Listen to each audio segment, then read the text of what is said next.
Hello friends. So after learning what it means for a function to be real valued, we will now look at some very simple examples of real valued functions. So we saw that a real valued function is a function that maps real numbers to real numbers, where the codomain and the domain both are subsets of real numbers. So now let us see one very simple real valued function. In this example, this particular function is known as the identity function.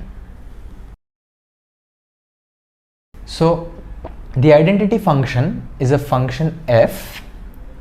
So the naming, it completely depends on you. Generally, because it's a function, we use the letter f. You can also use g, h, or whatever you like. So function f, which maps from the real to the real. So it takes every element from the real number and maps it to itself. That is why it is known as the identity function. So the definition is,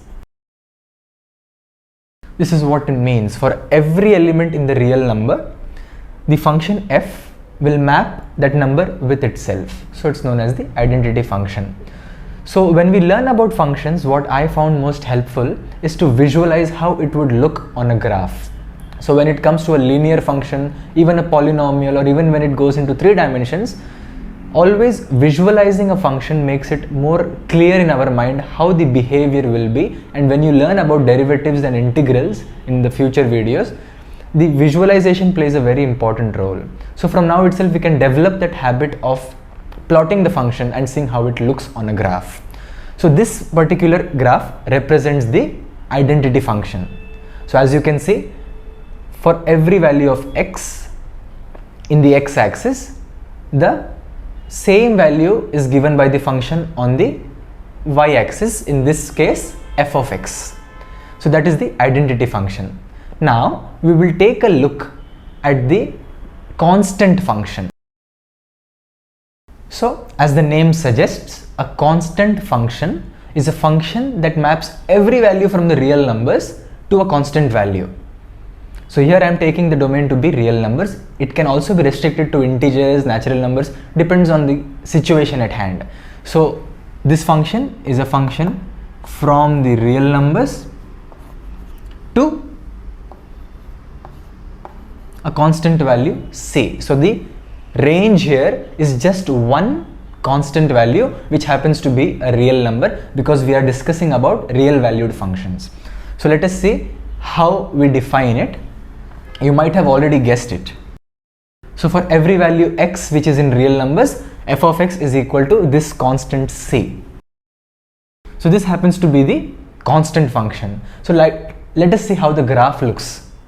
So this is the constant value function, or the constant function, and this is how its graph looks. For every value that is there in the x-axis, the same value is returned for the f of x. Now we will look at the next function, which is known as the polynomial function. So this polynomial term is very familiar to most of the math students, and in some cases there is a lot of confusion around it. So let us see how the graph of a polynomial function will look. So polynomial function, what it means is, it has multiple terms and each term has the variable x. So from the domain, we are taking a particular element x, which happens to be a real number, and then we are creating multiple terms out of that particular independent variable, and then we are creating an expression. So let us see a simple expression. So let's say the function f of x is a polynomial function, then it will be something like this: some constant value plus another constant which is multiplied with the independent variable x raised to some power. So in this case, we are starting with the power 1.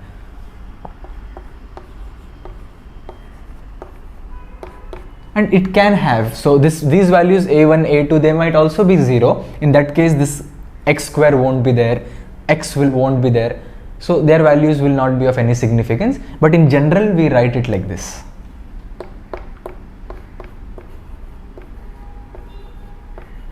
That's it. So this happens to be a polynomial. So it has multiple terms, that's why poly.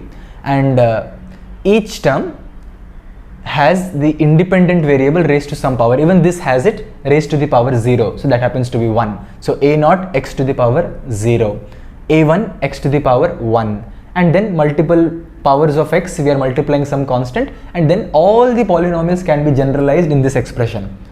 So depending on which polynomial you are having, the constants will change. So for example, 1 plus x, it's a polynomial, x square plus 2, it's a polynomial, and those all can be satisfied here. Okay, so if this is the polynomial function,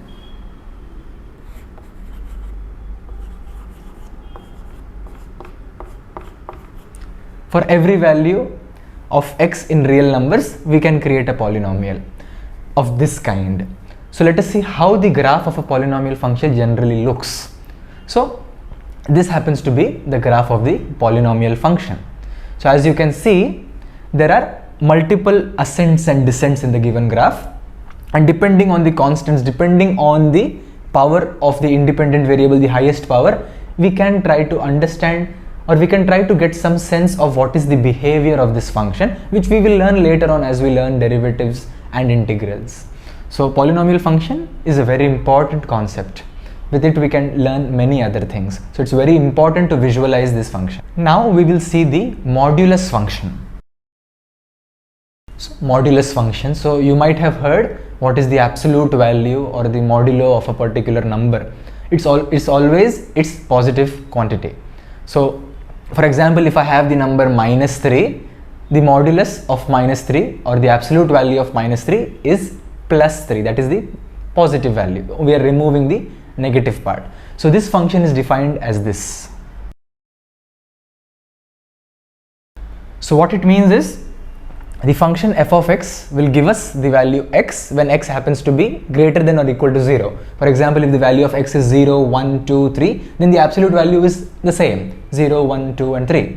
If the value of x happens to be negative, then the absolute value of the negative number, we are multiplying with a -1 in front, and that makes it a positive value. So the modulus returns always a positive value, and it's also represented as this. So this is a very common notation, modulo of a given number x. Okay, so now we understand this, and this is for all real numbers. We are still discussing about the real valued function. So let us see how the graph of this function looks like. So this is the graph. So you can see that it's forming a point at the origin. So at 0 it's 0, and for all negative numbers we are taking the positive value. So always the values are above the x-axis, that is only the positive y values are taken. So y, or in this case f of x. Okay, now we will see what it means to be a signum function. So signum function is very simple to understand.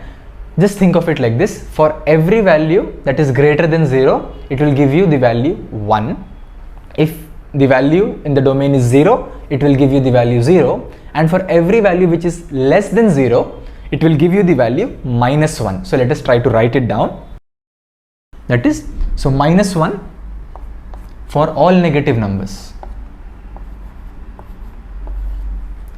0 for all 0 values, and 1 for all x which are greater than 0. That's it.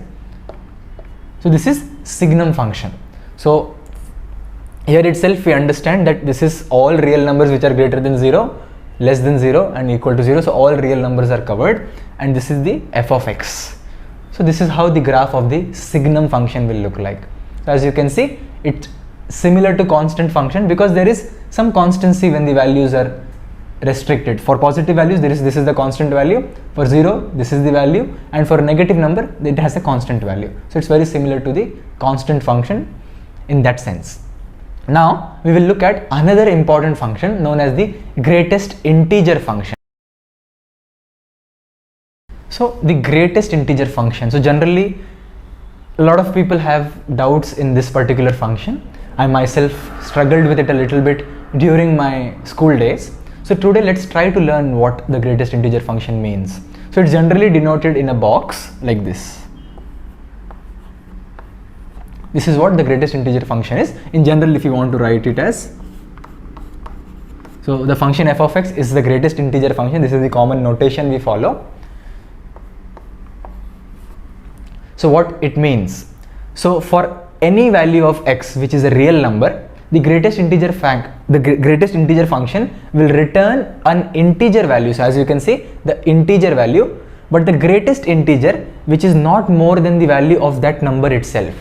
For example, if I have the number 1.3, so what is the greatest integer which is less than 1.3? So 0 is a number less than 1.3 and 1 is a number also less than 1.3, but 1 is the greatest one. So 1 is the value. If the value of x is 1.7, then again we get the number 1 as the greatest integer of 1.7. In the same way, you can take any negative number. So let's say minus 0.5. In that case, what do we get? So what are the values, what are the integers which are less than minus 0.5? There is minus 1, there is minus 2. So minus 1 is the greatest integer which is less than minus 0.5. So like that you can understand all the possible values that you will get if any number is given from the real numbers. So let us try to write it down in this format. So I said that the value will be negative 2, that is negative 2 if the given value is from negative 2 to negative 1, where negative 1 is not included. So what it means?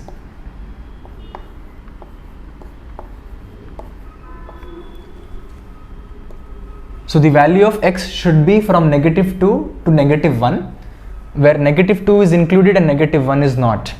So any number between that, so minus 1.7. So minus 1.7, what is the greatest integer which is less than minus 1.7? It is minus 2.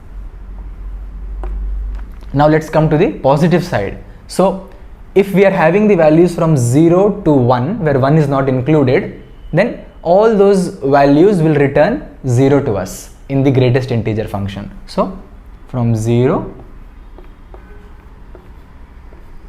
to 1. In the same way, for 1,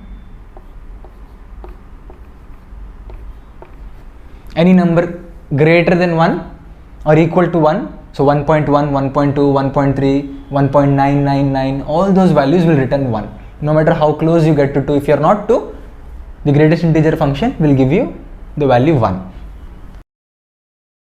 So in the same value, the greatest integer function will keep giving you values in the positive side as well as in the negative side. So we are having this as the greatest integer function. So looking at it in this manner might be little bit confusing. So let us try to plot it. As I said, the graph always helps. So when the functions get more and more complicated, it is the graph that will give us some more idea about it.